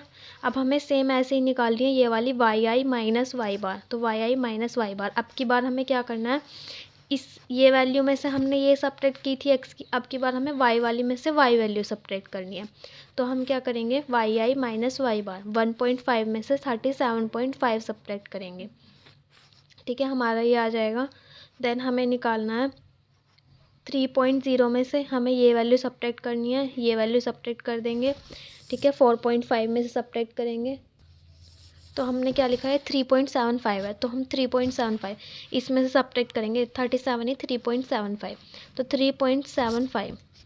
अब हम नेक्स्ट वैल्यू माइनस करेंगे, क्या 4.5 में से 3.75, तो कितना आएगा 0.75, देन 6.0 में से 3.75 2.25, ठीक है। ये वैल्यू भी निकल गई, ये भी। अब हमें क्या करना है, दोनों की मल्टीप्लाई करनी है, ठीक है। ये भी निकल गई, ये भी। अब हमें दोनों की मल्टीप्लाई करनी है, तो इसकी और इसकी हम मल्टीप्लाई करेंगे, माइनस माइनस प्लस हो जाएगा, इसकी मल्टीप्लाई करेंगे, माइनस माइनस प्लस हो जाएगा, ये और ये, ठीक है। अब हमें क्या करना है, एक्स आई माइनस एक्स मीन का स्क्वायर करना है, ये वाली जो वैल्यू आई है इसका स्क्वायर करना है। तो फिर माइनस के 1.5 का 2.25, 0.5 का 0.25, 0.5 का 0. ठीक है, इनका स्क्वायर करना, हमारे पास सारी वैल्यूज़ आ गई। तो हमारी जो समेशन करना है, जो हमारी ये वाली वैल्यू आई है, यानी कि इस वैल्यू का सबका सम करना है। तो ये जो वैल्यू आई है इसका पूरे का सम किया अपॉन ये जो स्क्वायर वाली वैल्यू आई है इसका सम करना है, ये जो स्क्वायर वैल्यू आई है इसका सम करना है, और दोनों को डिवाइड करना है। तो ये हमने डिवाइड कर दिया 7.5 को 5.0 से, तो हमारे पास m की वैल्यू आ गई। अब हमारे पास mx प्लस सी इक्वेशन है, क्योंकि लीनियर के लिए स्ट्रेट लाइन की होती है जो, तो mx प्लस सी की है, तो हमारे पास m की वैल्यू आ गई, c की वैल्यू नहीं है, तो c की वैल्यू निकालनी है। तो हम करेंगे c की वैल्यू। तो c का फॉर्मूला क्या होता है, c equals to Y mean minus M X mean, ठीक है। तो हम यहाँ से निकालेंगे, क्योंकि हमारा फॉर्मूला क्या होता है y equals to M X plus C. तो अगर हम c की वैल्यू निकालेंगे तो हमारे पास क्या हो जाएगा, इधर ले आएंगे एम एक्स को, तो ये कितना हो गया y minus M X equals to C. तो ये क्योंकि हमारे पास ये इक्वेशन होते हैं तो इसी से हम c की वैल्यू निकालेंगे। हमारे पास ये मीन हो जाएगा, y का मीन और x का मीन। ठीक है, तो हमारे पास ये भी वैल्यू है, x मीन की भी वैल्यू और m की भी वैल्यू है, तो वहाँ से हमारे पास c की वैल्यू निकल जाएगी। तो c equals to y mean हमारा कितना आया था 3.75, वो रखा, माइनस m की वैल्यू रखी जो हमारी 1.5 आई थी, इंटू x मीन की वैल्यू हमारी कितनी आई 2.5। ठीक है, 3.75 माइनस इन दोनों की मल्टीप्लाई की, ये आया, तो c की वैल्यू कितनी आ गई हमारी 0। हमारे पास m की वैल्यू भी आ गई, c की वैल्यू भी आ गई। तो हमारा क्या होता है y equals to M X plus C. तो m की वैल्यू रखी 1.5 आई थी, x ऐसे ही रखा, प्लस c की वैल्यू 0 आई थी, y इक्वल्स टू 1.5x। तो हमें क्या निकालना है, हमें y की वैल्यू निकालनी है जब हमारा x इक्वल्स टू 5 हो। क्वेश्चन में दिया हुआ है y की वैल्यू निकालनी है जब x इक्वल्स टू 5 हो। तो y इक्वल्स टू इसकी जगह क्या रखेंगे, x की जगह 5, 1.5 इंटू 5 कितना हो जाएगा 7.5। ठीक है, तो कुछ नहीं करना, दो फॉर्मूले लर्न रखने हैं, y equals to M X plus C और ये वाला फॉर्मूला। ठीक है, इसके अकॉर्डिंग वैल्यू टेबल में कैलकुलेट करती जानी है और सॉल्व करनी है। नेक्स्ट क्वेश्चन आया था, differentiate between naive bias classifier and bias and belief networks, give an application of bias and belief network. हमें डिफरेंस बताना है जो हमने नेव बायस क्लासीफायर पढ़ा उसका और बायस एंड बिलीफ का। तो ये जो हमने प्रोबेबिलिटी वाला क्वेश्चन सॉल्व किया था ये नेव बायस क्लासीफायर से सॉल्व किया था। ठीक है, तो हम देखते हैं नेव बायस क्लासीफायर क्या होता है। ये सारे फीचर्स को इंडिपेंडेंट फीचर्स एज्यूम कर लेता है कि एक दूसरे से इंडिपेंडेंट है, लेकिन बायस एंड बिलीफ नेटवर्क आपने देखा होगा वो कनेक्टेड रहता है, यानी कि वो डिपेंडेंट रहता है, क्योंकि उसके अंदर क्या बनती है, DAG directed acyclic graph cycle बनती है, जो कि एक दूसरे से कनेक्टेड होते हैं, यानी कि रिप्रेजेंट करता है डिपेंडेंसीज को। ये इंडिपेंडेंट होता है। अगर ये इंडिपेंडेंट तो ये सिंपल होता है और फास्टर होता है, लेकिन ये कॉम्प्लेक्स हो जाता है क्योंकि ये डिपेंडेंट रहता है एक दूसरे पे। Works well even with smaller data set. Naive bias classifier अगर हमारा डेटा सेट स्मॉल है तब भी ये अच्छे से प्रॉपरली वर्क कर लेता है, लेकिन इसको ज़्यादा डेटा की रिक्वायरमेंट होती है एक्यूरेटली प्रोबेबिलिटी को एस्टिमेट करने के लिए, कैलकुलेट करने के लिए। ये इजी टू इम्प्लीमेंट होता है, इंटरप्रेट होता है, ये हार्डर टू इम्प्लीमेंट होता है। ये मेनली यूज्ड होता है क्लासिफिकेशन प्रॉब्लम के लिए, ये क्लासिफिकेशन के लिए भी यूज़ कर सकते हैं, प्रिडिक्शन के लिए भी और डिसीजन मेकिंग के लिए भी। ठीक है, एप्लीकेशन आती है बायस एंड बिलीफ नेटवर्क की, तो हम इसको मेडिकल डायग्नोसिस में यूज़ करते हैं। बायस एंड बिलीफ नेटवर्क यानी कि डिपेंडेंसीज होगी, कनेक्टेड होंगे। सपोज हमें प्रिडिक्ट करना है लाइक्लीहुड, यानी कि डिसीज़ प्रिडिक्ट करनी है, कोई गिवन सिम्टम्स है उसके अकॉर्डिंग हमें डिसीज़ प्रिडिक्ट करनी है। तो हमारे सिम्टम्स किस पे डिपेंड हो गए, डिसीज़ पे डिपेंड है ना। तो क्या हो गया, test result and patient history while considering dependencies between symptoms and disease. तो हमें रिजल्ट, टेस्ट रिजल्ट भी निकालने होंगे, पेशेंट की हिस्ट्री भी निकालनी होगी, जहाँ पे डिपेंडेंसीज होगी एक दूसरे पे, सिम्टम्स की भी और डिसीज़ की भी। तो यहाँ पे हमारी क्या होगा, यूनिट 2 कंप्लीट हो गई और हमारी यूनिट 3 आती है। तो यूनिट 3 में स्टार्ट करते हैं 2 मार्क्स से, जिसमें फर्स्ट क्वेश्चन आया था केस बेस्ड लर्निंग बताना है। तो केस बेस्ड लर्निंग क्या होती है, तो केस बेस्ड लर्निंग जो होती है वो एक टाइप की इंस्टेंस बेस्ड लर्निंग होती है, यानी कि एक जनरल मॉडल क्रिएट करने की जगह ये क्या करता है, जो हमारे पास्ट वैल्यूज़ होती हैं उनको, उनसे वैल्यूज़ को मैचअप कराता है। ठीक है, ये पास्ट वैल्यूज़ को स्टोर कर लेता है। ठीक है, जो भी हमारे पास, सपोज मैंने एक टास्क परफॉर्म किया, ठीक है, तो ये इसको उस टास्क के रिजल्ट को स्टोर करा लेगा। फिर नेक्स्ट कोई टास्क किया तो ये उसको कर लेगा। फिर उनको केसेस बना के जो हम नेक्स्ट टास्क देखेंगे इससे मैच करेगा, क्या ये केस इससे मैच हो रहा है, क्या ये केस इससे मैच हो रहा है। जो भी मैच होगा उस बेस पर ये रिजल्ट आउटपुट प्रोड्यूस कर देगा। Instead of building a general model, it stores past values cases. The process typically involves 4 main steps. इसके अंदर mainly 4 steps होते हैं, retrieve, reuse, revise और retain, जिसको हम 4 R's भी बोलते हैं। तो ये भी आपको नोट्स मिल जाएगा यूनिट 3 के, अगर आपको डिटेल में पढ़ना है तो वहाँ पे भी मिल जाएगा। देन आता है 2 मार्क्स का, for which problem decision tree is best suitable. कौन सी प्रॉब्लम के लिए हम डिसीजन ट्री को यूज़ कर सकते हैं। तो ये क्लासिफिकेशन मेनली जो हम फोकस करते हैं वो फोकस करते हैं अगर कोई प्रॉब्लम क्लासिफिकेशन और रिग्रेशन की है। क्यों, क्योंकि ये रिलेशनशिप बताता है फीचर्स कि उसके जो फीचर्स हैं उसकी रिलेशनशिप बताएगा वो नॉन लीनियर होने चाहिए। और ये कैटेगरिकल और न्यूमेरिकल दोनों को सॉल्व कर लेता है, दोनों को हैंडल कर लेता है। ठीक है, अगर दोनों डेटा इसके पास हैं तो ये दोनों को हैंडल कर लेगा। ये इसकी जो मेन प्रॉब्लम्स है वो ये होती है कि क्लासिफिकेशन और डिग्रेशन पे वर्क कर लेता है, और ये क्या करता है, न्यूमेरिकल डेटा हो या कैटेगरिकल डेटा हो दोनों को हैंडल कर लेता है। ठीक है, क्वेश्चन नेक्स्ट आया था, compare and contrast information gain ratio and Gini index in detail. ठीक है, हमें इन्फॉर्मेशन गेन के बारे में बताना है, गेन रेशो के बारे में और गिनी इंडेक्स के बारे में। तो इन्फॉर्मेशन गेन आपको यूनिट 3 में पेज नंबर 5 पे मिल जाएगा डिटेल में। ठीक है, देन आता है गेन रेशो। गेन रेशो क्या करता है, ये यूज़ करते हैं हम डिसीजन ट्री में बेस्ट एट्रीब्यूट को सेलेक्ट करने के लिए। ये इम्प्रूवमेंट वर्जन होता है इन्फॉर्मेशन गेन का। गेन रेशो इम्प्रूवमेंट वर्जन है किसका, इन्फॉर्मेशन गेन का, क्योंकि ये बाइजेस को रिड्यूस कर देता है। इन्फॉर्मेशन गेन के बाद आया था गेन रेशो, जो कि उसका इम्प्रूवमेंट वर्जन था। तो गेन रेशो क्या करता है, सबसे पहले इन्फॉर्मेशन गेन कैलकुलेट करो, उसको डिवाइड कर दो स्प्लिट इन्फॉर्मेशन से। तो इन्फॉर्मेशन गेन क्या बताता है कि मेज़र करता है कि एक एट्रीब्यूट कितना सेपरेट हो सकता है, जबकि जो स्प्लिट इन्फॉर्मेशन ये मेज़र करती है potential information from dividing the data set into subset. Potential information होती है जो कि हम डेटा सेट को डिवाइड करते हैं सबसेट्स में, उसके लिए गिवन होती हैं। ठीक है, नेक्स्ट आता है गिनी इंडेक्स। कि गिनी इंडेक्स क्या होता है, इसको हम CART यानी कि क्लासिफिकेशन एंड डिग्रेशन ट्रीज में यूज़ करते हैं, ताकि जो इम्प्योरिटी है, जो एरर है, उसको क्या कर सकें, मेज़र कर सकें।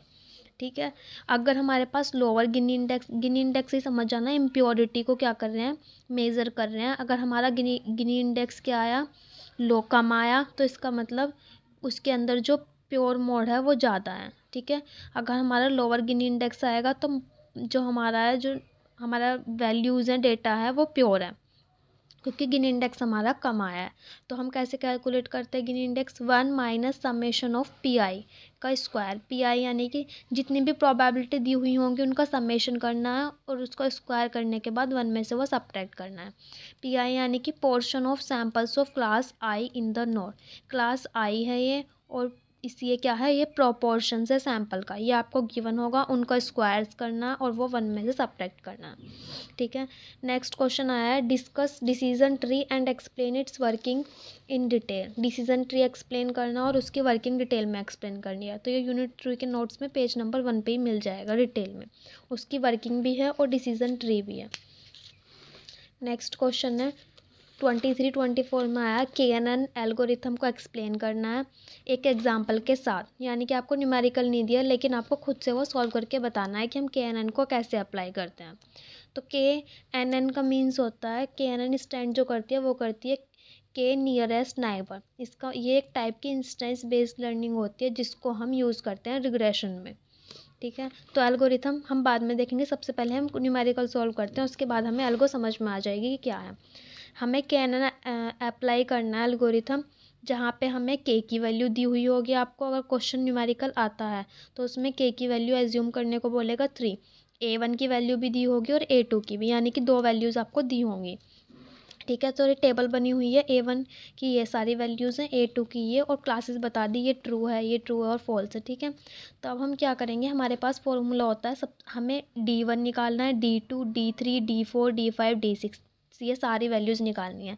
तो D1 का क्या फॉर्मूला होता है, x माइनस ए का whole square plus y minus B का होल स्क्वायर का अंडर रूट। तो यहाँ पे हमें ऑलरेडी ये 2 वैल्यू फिक्स हैं, 3 और 7, यानी कि ये वाली वैल्यू x और y की वैल्यू आपको दी हुई है, 3 और 7 रखनी है।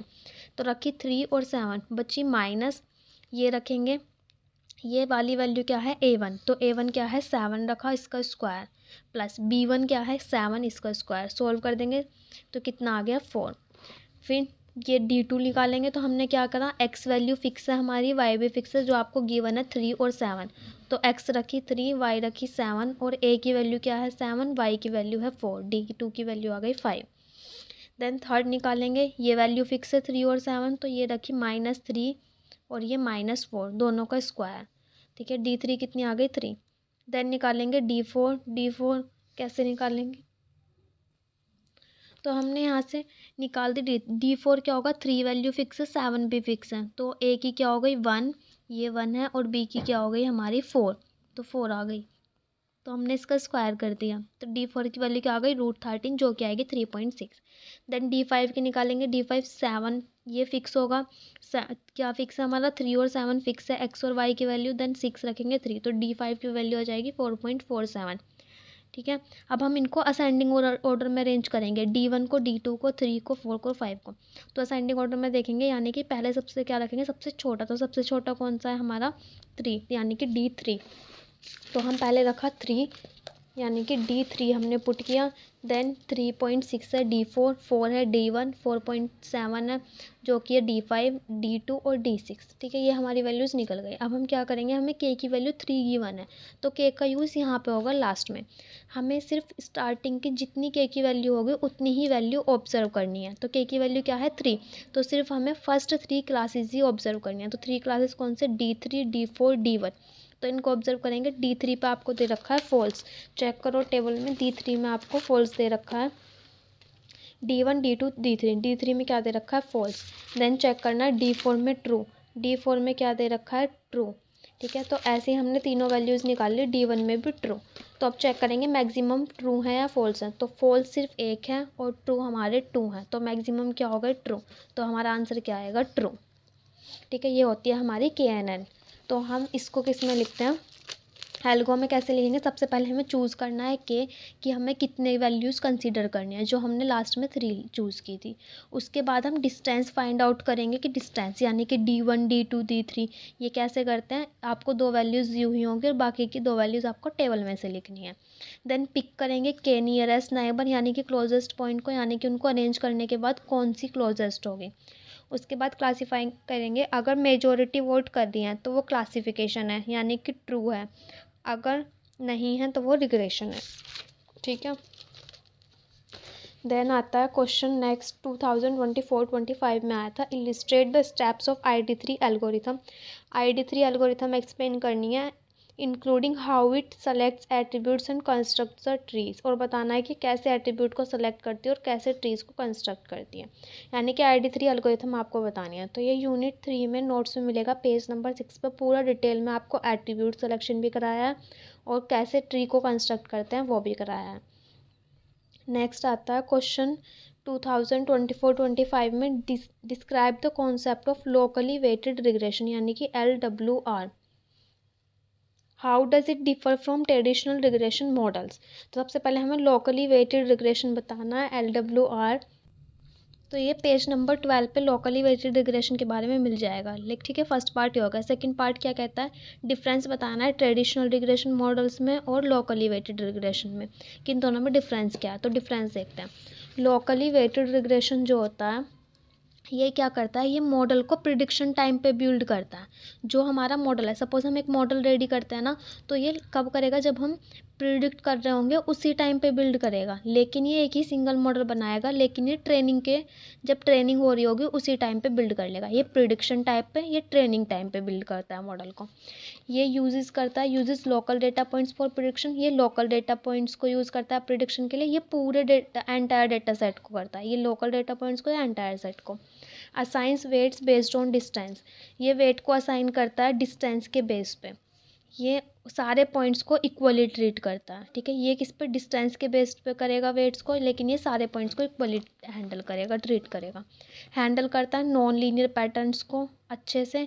ये लिमिटेड होता है कॉम्प्लेक्स नॉन लीनियर डेटा के लिए, ये नॉन लीनियर के लिए हैंडल करता है, लेकिन ये लिमिटेड होता है। नो एक्सप्लिसिट ट्रेनिंग फेस, इसके अंदर कोई भी एक्सप्लिसिटली ट्रेनिंग फेस नहीं होता है, इसके अंदर एक्सप्लिसिट ट्रेनिंग फेस होता है जो हमारा ट्रेडिशनल रिग्रेशन था उसके अंदर। प्रैक्टिकल एप्लीकेशंस क्या होती हैं LWR की, तो ये टाइम सीरीज प्रिडिक्शन में हेल्प करता है, रिकमेंडेशन सिस्टम में हेल्प करता है, और जो रोबोट्स और कंट्रोल सिस्टम्स होते हैं उनमें भी ये हेल्प करता है। ठीक है, नेक्स्ट क्वेश्चन आया था, given the following data set, numerical question है, तो 23-24 में आया था। विद 2 एट्रीब्यूट्स, 2 एट्रीब्यूट्स दे रखे हैं A और B, और टारगेट वैल्यू दे रखी है यानी कि यस नो। तो इनकी हमें एंट्रोपी कैलकुलेट करनी है, बिफोर द स्प्लिट, स्प्लिट होने से पहले भी और स्प्लिट होने के बाद भी। ठीक है, पहले हमें स्प्लिट होने से पहले और स्प्लिट होने के बाद।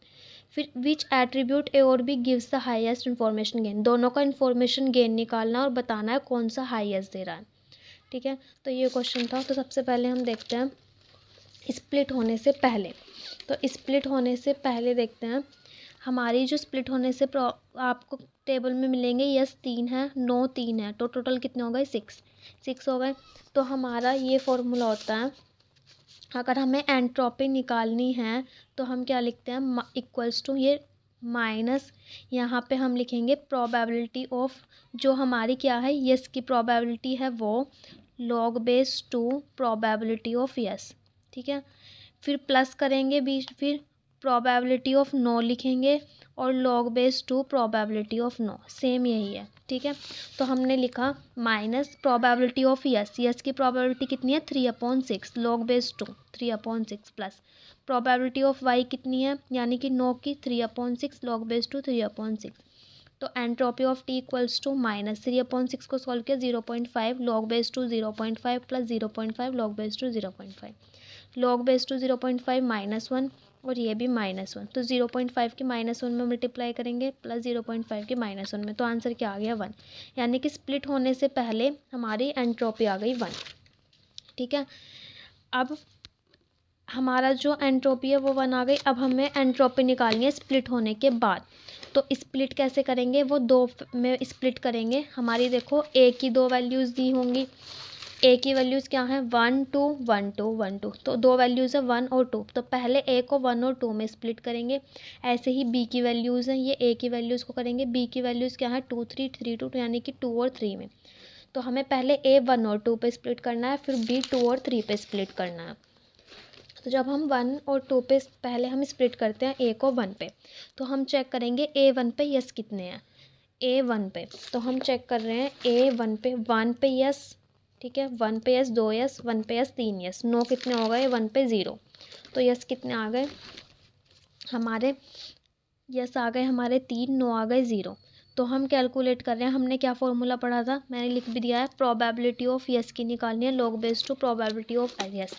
तो पहले माइनस लगाया प्रोबेबिलिटी ऑफ यस, यस की कितनी प्रोबेबिलिटी है देखो 1, रिकॉर्ड्स कितने हैं 1 2 3, 3 ही रिकॉर्ड्स हैं और तीनों बार यस आया है, तो 3/3 कितना हो गया 1, तो प्रोबेबिलिटी कितनी आ गई 1 log base two 1 plus no की प्रोबेबिलिटी कितनी है 0, क्योंकि नो की एक भी वैल्यू नहीं है, तो प्रोबेबिलिटी ऑफ नो कितनी आ गई 0 और लॉग बेस टू कितना हो गया 0, ठीक है। ये हमारा निकल के आ गया। अब हमें क्या करना है, यहाँ से हमने सोल्व किया तो कितना आ गया 0। अब हमें स्प्लिट करना है ये 2 पे, तो 2 पे चेक करेंगे 2 पे हमारे यस कितने हैं, ए इक्वल्स टू 2 पे, तो चेक करेंगे 2 पे यस चेक करने हैं और नो चेक करने हैं ए पे, तो 2 पे 1 नो और 2 पे यहाँ पे भी नो है और यहाँ पे भी, तो तीनों बार 2 आया है तो तीनों बार ही नो है, तो ठीक है। टी टोटल कितने हैं 9 और यस जिसमें से 0 बार आया है और नो कितनी बार आया है 3 बार। तो एंट्रोपी ऑफ 2 क्या निकलेगी हमारी, सेम वैसे ही रखेंगे, यस की प्रोबेबिलिटी कितनी है 0 क्योंकि एक भी बार यस नहीं आया, log base two 0 plus no की प्रोबेबिलिटी कितनी है, नो की प्रोबेबिलिटी है हमारी 3 और अपॉन में टोटल कितने हैं 3, तो 3/3 कितना हो जाएगा 1 लॉग बेस टू 1, तो यहाँ से भी कितना आ गया 0, ठीक है। तो दोनों का 0 आ गया। अब हमें दोनों को सम करना, स्प्लिट किया था हमने A1 में और A2 में, तो अब हम क्या करेंगे सेम निकालेंगे, टोटल करेंगे, टोटल कितने हो गए 6, तो अपॉन में आ गया 6 और इसकी कितनी आई थी हमारी 3, ठीक है, आफ्टर स्प्लिट करने के बाद 3, और ये कितना आया हमारा आंसर 0, ये भी कितना आया 3/6 0, तो कितना होगा ये पूरा ही 0, ठीक है। ये यस की आ गई, ठीक, क्योंकि यस हमारे 3 थे, ठीक है। अब सेम ऐसे ही इन्फॉर्मेशन गेन निकालना है, तो इन्फॉर्मेशन गेन कैसे निकालते हैं हम, इसका फॉर्मूला होता है information gain equals to entropy of T minus entropy of A, यानी कि जो पहले की सबसे फर्स्ट पे आई थी स्प्लिट होने से पहले वो माइनस जो स्प्लिट होने के बाद आई है, तो स्प्लिट होने से पहले कितनी आई थी 1 और स्प्लिट होने के बाद लास्ट में कितनी आई है 0, तो टोटल कितना हो गया 1, इसका इन्फॉर्मेशन गेन आ गया 1, ठीक है। पूरा वर्क हो गया हमारा, इन्फॉर्मेशन गेन भी निकल गया, एंट्रोपी स्प्लिट होने से पहले भी निकल गई और आफ्टर भी निकल गई, लेकिन किसके लिए निकाली, सिर्फ ए के लिए। सेम प्रोसेस बी के लिए अप्लाई करना है, ठीक है। एंट्रोपी निकालनी है स्प्लिट की बी के लिए, तो बी के लिए 2 वैल्यू थी 2 और 3, तो 2 पे यस हमारे 2 आ रहे होंगे, नो 1, तो प्रोबेबिलिटी क्या हो गई 2 और 1 3 होते हैं, तो अपॉन में 3 और टोटल यस कितने हैं 2 लॉग बेस टू 2/3, ऐसे ही नो के लिए प्लस नो कितने हैं 1/3 लॉग बेस टू 1/3, तो ये अप्रॉक्सीमेट आ रहा होगा 0.918, सेम बी के लिए यस हमारे 1 आएंगे, नो हमारे 2 आएंगे, तो इसकी भी एंट्रोपी कितनी आ जाएगी 0.918। अब हमें बी पे स्प्लिट करने के लिए टोटल निकालनी है, जैसे हमने यहाँ पर टोटल निकाली थी ये वाली, तो हम क्या करेंगे 3/6 कितनी आई थी 0.918 लिखा, प्लस 3/6 कितनी आई थी 0.918, तो कितनी हो गई, आंसर आ गया 0.918। तो जो इसका इन्फॉर्मेशन गेन आएगा वो क्या होगा, इसको हमें 1 में से सब्ट्रैक्ट करना होगा, तो 1 माइनस 0.918, तो कितना हो जाएगा, 1 में से हमें इसको सब्ट्रैक्ट करना है 0.918 को, तो ये हमारा कितना आ गया 0.082। ये हमारी आई इन्फॉर्मेशन गेन आया 0.082, और यहाँ पे इन्फॉर्मेशन गेन आया था हमारा 1, ए के लिए 1 और इसके लिए बी के लिए आया 0.082। तो कौन सा बड़ा है, ए का बड़ा है। तो क्वेश्चन क्या पूछा था, इन्फॉर्मेशन किसका बड़ा है, गेन बड़ा है 1 का बड़ा है। हमने स्प्लिट होने से पहले भी सॉल्व कर लिया और स्प्लिट होने के बाद भी, ए के लिए भी स्प्लिट किया था, बी के लिए भी। ए के लिए जो उसकी दोनों वैल्यूज़ होंगी दोनों में स्प्लिट किया है, बी के लिए भी। सिर्फ फॉर्मूला याद रखना है आपको कि फॉर्मूला क्या है, माइनस यहाँ पे लिखनी है यस, जो भी प्रोबेबिलिटी ऑफ यस आई है वो, ठीक है, और उसकी मल्टीप्लाई किस में करनी है, log base 2 probability of yes, ठीक है, plus probability of no log base 2 probability of no. ये वैल्यू सॉल्व करनी है सिर्फ एंट्रोपी के लिए, ठीक है, बस ये फॉर्मूला याद रखना है, एंट्रोपी का ये फॉर्मूला होता है। तो उसके बाद आपको सेम टोटल के लिए स्प्लिट होने से पहले टोटल काउंट करोगे तो एंट्रोपी ये निकल जाएगी, स्प्लिट होने के बाद ए की वैल्यू 1 के लिए सोल्व करोगे और ए की वैल्यू 2 के लिए सोल्व करोगे, तो सेम वही कैलकुलेट होकर निकल गई। फिर ऐसे ही स्प्लिट किया बी में, बी की वैल्यू 2 के लिए सोल्व करना है, बी की वैल्यू 3 के लिए सोल्व करना है। तो ये हमारे यूनिट 3 से मैक्सिमम न्यूमेरिकल आते हैं, जो कि हमने पढ़े। कौन कौन से न्यूमेरिकल पढ़े हमने, सबसे पहले वाला पढ़ा था हमने ह्यूमेरिटी वाला, जिसमें हमें किसका यूज़ करना था, नेव बायस का। ये इजी था, सिर्फ हमें प्रोबेबिलिटी फाइंड करनी थी और मल्टीप्लाई, तो नेव बायस क्लासीफायर इजी है। देन हमने पढ़ा लीनियर रिग्रेशन का, जिसमें सिर्फ हमें मीन एक टेबल बनानी थी, 2 इक्वेशन याद रखनी थी, mx + c की और हमारी स्लोप की, ठीक है। सबसे इजी था हमारा KNN का, तो KNN का इंपॉर्टेंट भी है और इजी भी है, सिर्फ हमें डिस्टेंस फाइंड आउट करना है और उसको असेंडिंग ऑर्डर में अरेंज करना है। देन हमने अभी क्या पढ़ा था, हमने पढ़ा एंट्रोपी का और इन्फॉर्मेशन गेन का। नेक्स्ट हमारी यूनिट 4 स्टार्ट होती है। यूनिट 4 में फर्स्ट क्वेश्चन आया था 24-25 में, हमें डिस्कस करना है SOM। SOM होता है self organising map. How does SOM work for clustering and dimensionality reduction, explain the difference between SOM and supervise learning model. तो हमें SOM पढ़ना है, SOM यानी कि सेल्फ ऑर्गेनाइजिंग मैप। तो ये आपको किस में मिल जाएगा, SOM पेज नोट्स में पेज नंबर 8 पे, ठीक है। और इसकी वर्किंग भी देखो नोट करा रखी होगी, SOM एल्गोरिथम पूरा एक्सप्लेन रखा होगा और इसकी वर्किंग भी विद एग्जांपल यहाँ पे करा रखी है एग्जांपल के साथ। तो इतना ही ये करना है पेज नंबर 8 पे। उसके बाद SOM और सुपरवाइज लर्निंग में डिफरेंस बताना है कि SOM और सुपरवाइज लर्निंग में क्या डिफरेंस होता है। तो जो हमारी SOM होती है सेल्फ ऑर्गेनाइजिंग मैप होता है, वो अनसुपरवाइज लर्निंग का पार्ट होता है, अनसुपरवाइज लर्निंग टेक्निक का। और सुपरवाइज लर्निंग मॉडल्स किसका पार्ट होता है, वो सेम सुपरवाइज का होता है। ये पॉइंट सबको याद रखना है, किसी में भी कंपैरिजन आए, सुपरवाइज लर्निंग लेबल डेटा का यूज़ करता है, ये अनलेबल डेटा का यूज़ करता है। ये पैटर्न को डिस्कवर करने के बाद और स्ट्रक्चर पे वर्क करता है, यानी कि लर्न कैसे करता है, पैटर्न को डिस्कवर किया और उसके बाद स्ट्रक्चर पे ये लर्न करता है, मैपिंग के थ्रू इनपुट को मैप करता है जो नॉन आउटपुट होते हैं उस पर।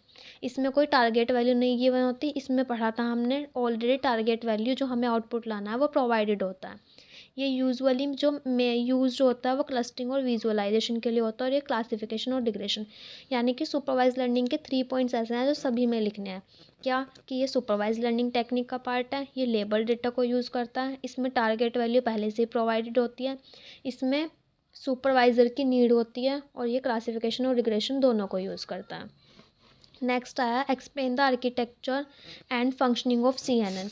CNN का आर्किटेक्चर पढ़ना है, कॉन्वेंशनल न्यूरल नेटवर्क और उसके आर्किटेक्चर पूरा डिटेल में पढ़ना है कि क्या होता है CNN। तो वो देखते हैं। तो ये आपको मेरे नोट्स में मिल जाएगा। CNN देखो डिटेल में पढ़ाया होगा, CNN क्या होता है, ये डीप लर्निंग मॉडल का पार्ट होता है। ये यूज होता है अगर कहीं पे हमें इमेज और वीडियो को प्रोसेस करना है तो उसके लिए हम CNN का यूज़ करते हैं। ये ऑटोमेटिकली फ़ीचर्स को एक्सट्रैक्ट कर लेता है। कोई इमेज दी हमने तो ये क्या करेगा, उसको ग्रिड्स में डिवाइड कर लेगा और उसको ऑटोमेटिकली क्या करेगा, एक्सट्रैक्ट करेगा उसके फीचर्स को, पैटर्न्स को लर्न करता है। ठीक है, फिर उसके बाद ये आपको पेज नंबर 11 पे मिल जाएगा पूरा डिटेल में कि CNN क्या होता है, इसके टाइप्स क्या होते हैं, वेरिएंट्स, वो सब मिल जाएगा। देन आया था 2024-25 में, drive the mathematical steps involved in back propagation for training A neural network. देखो हमें एक न्यूरल नेटवर्क दिया होगा, तो न्यूरल नेटवर्क में क्या होते हैं, इनपुट्स होते हैं, ये इनपुट्स हैं, और क्या होती हैं, हिडन लेयर्स होती हैं, और एक आउटपुट होता है। ठीक है, ये हमारे इनपुट्स हो गए जो कि कनेक्टेड है हिडन लेयर से, और जो हमारी हिडन लेयर्स हैं वो किससे कनेक्टेड है, आउटपुट से। तो यहाँ पे कोई XI वैल्यू होगी जो हम इनपुट देंगे, यानी कि X1 मान के चलो, ये X2 देंगे और X3 देंगे। यहाँ से यहाँ तक जो जाएगा ये वेट 1 होगा, ये वेट 2, यानी कि हम कुछ ना कुछ वेट प्रोवाइड करा रहे हैं जब हम अपने हिडन लेयर को डेटा सेंड कर रहे हैं। सबका वेट हो गया वेट n तक। ठीक है, फिर यहाँ पे ये आउटपुट लेयर होती है। तो क्या हुआ, हमें एक आउटपुट दे दिया कि सपोज करो हमें 3 लेके आना है, तो हमने क्या किया, वेट कैलकुलेट किया हम यहाँ 3 पे, लेकिन हमारा 3 नहीं आ पाया, तो ये क्या करेगा, बैक प्रोपोगेट करेगा और अपने वेट को एडजस्ट करेगा, एडजस्ट वेट, ऐसे एडजस्ट करेगा कि आउटपुट 3 आ जाए। फिर ये बैक प्रोपोगेशन में जाएगा, एडजस्ट वेट करने के बाद ये वाली जो वैल्यूज़ है उनको एडजस्ट करेगा। तो ये होता है हमारा बैक प्रोपोगेशन। ये एक मेथड होता है जो मिस्टेक्स को लर्न करता है, मतलब जो भी उसकी मिस्टेक्स हुई हैं उससे वो सीख रहा है, लर्न कर रहा है। ठीक है, तो ये इनपुट हो गई, ये हिडन लेयर हो गई, ये आउटपुट लेयर हो गई। तो इसके मैथमेटिकल फंक्शन क्या है कि हमें बैक प्रोपोगेशन में कौन कौन से यूज़ करने हैं। तो जब हम फॉरवर्ड चलते हैं तो हम क्या करते हैं, वेट की मल्टीप्लाई करते हैं इनपुट से, जो भी हमारा इनपुट दिया हमने XI X2 X3 जो भी दिया उसकी मल्टीप्लाई कर रहे हैं W1 में, W2 में, W3 में, W1 की X1 में, W2 की X2 में। तो हम इनकी क्या कर रहे हैं, मल्टीप्लाई कर रहे हैं और उसके बाद 22 को ऐड कर रहे हैं। 22 की वैल्यू दी हुई होगी, मल्टीप्लाई करने के बाद 22 को ऐड कर रहे हैं। तो ये फॉरवर्ड स्टेप है। फॉरवर्ड स्टेप में मल्टीप्लाई करते हैं इनपुट की वेट से और ऐड करते हैं 22 को। सेकंड स्टेप में कैलकुलेट करते हैं एरर को। अब हम यहाँ तक पहुँच गए, अब हमें एरर कैलकुलेट करनी है। तो हम कौन से मेथड से करते हैं, जो हमने पढ़ा था, स्क्वायर्ड एरर मेथड। ठीक है, ये क्वेश्चन आया भी था, हमने पढ़ा भी है स्क्वायर्ड एरर मेथड। इसमें क्या करते हैं, हाफ y माइनस y का कॉन्जुगेट का स्क्वायर, जिसमें क्या होता है, ये जो y कॉन्जुगेट है ये हमें प्रिडिक्टेड आउटपुट है कि ये हमें लग रहा है कि ये आएगा, लेकिन आना क्या चाहिए, y, ये एक्चुअल आउटपुट आना चाहिए। तो हम क्या करेंगे, एक्चुअल आउटपुट में से जो हमारा प्रिडिक्टेड आया है उसको माइनस कर देंगे और उसको स्क्वायर कर देंगे। तो इसको क्या बोलते हैं, यूज़ स्क्वायर्ड एरर मेथड। ठीक है, अगर हमारा ज़्यादा डिफरेंस आया तो ज़्यादा एरर है, इसका मतलब ये हुआ। तो हमने 2 फॉर्मूले पढ़े, क्या, हमें WI की XI में मल्टीप्लाई करनी है, प्लस जो हमारा बेस B है 22 है उसको ऐड करना है। ठीक है, ये समेशन है। अब देन सेकंड हमने फर्स्ट स्टेप में ये किया, सेकंड स्टेप में हमें एरर कैलकुलेट करनी है। तो एरर का फॉर्मूला है हाफ, और जो हमारा एक्चुअल आउटपुट है उसको प्रिडिक्टेड आउटपुट में से सब्ट्रैक्ट करके स्क्वायर कर देंगे। ठीक है, देन थर्ड स्टेप में क्या करेंगे, जो नेटवर्क है वो आस्क करेगा, क्वेश्चन पूछेगा कि विच वेट कॉज द एरर, किस वेट की वजह से एरर आ रही है, क्योंकि मल्टीपल वेट्स है। देखो वेट 1 है, वेट 2 है, वेट 3 है, तो इन वेट्स की वजह से ये एरर आ रही होगी। तो वो नेटवर्क से पूछेगा कि कौन से वेट की वजह से एरर आ रही है, और how much should each wait change, कि कौन कौन से वेट को हमें चेंज करने की नीड है। तो ये कैसे होगा, बैक प्रोपोगेशन से। तो हम क्या करेंगे, फिक्स करेंगे आउटपुट लेयर के वेट को। जो हमारा आउटपुट लेयर है इसका जो वेट होगा इसको फिक्स करेंगे। तो इसको फिक्स करने के लिए हम क्या करेंगे, जो हमारी एरर आई है सेकंड वाले से, एरर को जो हमें स्लोप दे रखी होगी उससे मल्टीप्लाई करेंगे और इनपुट से भी मल्टीप्लाई करेंगे हर एक आउटपुट लेयर की। सपोज इसकी एरर जो आई वो लिखेंगे, एरर लिखी, उसकी मल्टीप्लाई करी जो इसका वेट है उससे, इसका वेट सपोज W7 है, W7 से मल्टीप्लाई करी, और जो यहाँ से यहाँ तक इस पर इनपुट आ रहा होगा उसको मल्टीप्लाई। देन फिक्स करेंगे हिडन लेयर के वेट को। तो हिडन लेयर का वेट क्या होगा, जो हमारी आउटपुट एरर आई है, जो यहाँ से हमें आंसर मिला उसकी मल्टीप्लाई करेंगे, आपको एक्टिवेशन दे रखा होगा उससे और वेट से।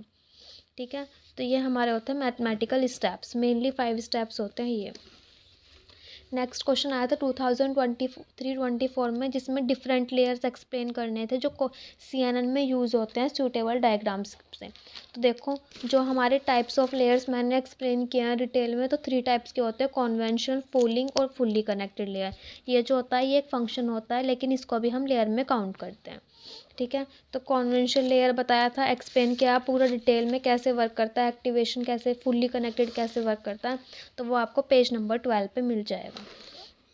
देन आया था 2023-24 में illustrate back propagation algorithm. Back propagation algorithm जो भी हमने पढ़ी वो पूरा लिख के आना है। By assuming the training rules for output, unit weights and hidden unit weights. तो जो अभी हमने पूरा पढ़ा है ये बैक प्रोपोगेशन, ये पूरा उसमें एक्सप्लेन करके आना है, जो कि पेज नंबर 7 पे नोट्स में मिल जाएगा। ठीक है, देन आया था यूनिट 5। यूनिट 5 में देखो 3 क्वेश्चन है और तीनों क्वेश्चन लास्ट 2 टाइम से आ रहे हैं। First question Q learning algorithm 2024-25 में भी आया और 23-24 में भी आया। रेनफोर्समेंट लर्निंग 24-25 में भी आया, 23-24 में भी आया। देन जेनेटिक एल्गोरिथम 24-25 में भी आया और 23-24 में भी आया। तो ये तीनों क्वेश्चन आया, तो मोस्ट इंपॉर्टेंट क्वेश्चन है तीनों। तो रेनफोर्समेंट लर्निंग जो, ये भी एक इम्पॉर्टेंट क्वेश्चन है, ये मैंने कराया अपने पूरे सिलेबस में। जो रेनफोर्समेंट लर्निंग होती है वो क्या है, एक टाइप की मशीन लर्निंग है जिसमें एक एजेंट होता है। ये एजेंट होगा, ये एनवायरनमेंट होगा उसके चारों तरफ, और वो अपने एनवायरनमेंट से लर्न करेगा। तो वो क्या होती है, रेनफोर्समेंट लर्निंग होती है। जो आप, और उसको अगर कोई, उससे क्या हो जाता है, अगर उसने कुछ अच्छा टास्क किया है तो उसको पॉजिटिव फीडबैक मिलेगा, अगर उसने कोई बैड एक्शन किया है तो उसको नेगेटिव फीडबैक मिलेगा। ये होती है रेनफोर्समेंट लर्निंग, जो कि यूनिट 5 में आपको मिल जाएगी। ये इसका डायग्राम से एक्सप्लेन किया था यूनिट 5 में। ये एजेंट होता है, ये क्या कर कुछ एक्शन करता है एनवायरनमेंट में, इसको रिवॉर्ड्स मिलते हैं। ठीक है, तो ये इसके कुछ बेसिक कंपोनेंट्स से पूरा रेनफोर्समेंट लर्निंग बताया है, उसके एग्जाम्पल के साथ एक्सप्लेन किया है। ठीक है, देन क्यू लर्निंग भी इंपॉर्टेंट है और जेनेटिक एल्गोरिथम भी इंपॉर्टेंट है। तो क्यू लर्निंग एक्सप्लेन की थी। क्यू लर्निंग क्या होती है, क्वालिटी होती है, क्वालिटी इन लर्निंग। एक एग्जाम्पल से भी एक्सप्लेन किया था कि कैसे वर्क करती है। देन क्यू फंक्शन, और अब क्या बताया था जेनेटिक एल्गोरिथम, कि जेनेटिक एल्गोरिथम क्या होती है। इसके 5 पार्ट्स होते हैं, 5 फेजेस होते हैं इसके अंदर। इनिशियलाइजेशन होता है, फिटनेस फंक्शन होता है, सिलेक्शन होता है, क्रॉसओवर, म्यूटेशन, और ये इसकी साइकिल होती है। ठीक है, तो ये पूरा आपको 3 क्वेश्चन है, तीनों क्वेश्चन करके जाने हैं। मोस्ट इंपॉर्टेंट क्वेश्चंस हैं। यहीं पे हमारे जो important questions with PYQ solutions हैं वो कंप्लीट होते हैं। If you like please subscribe my channel core concepts engineering.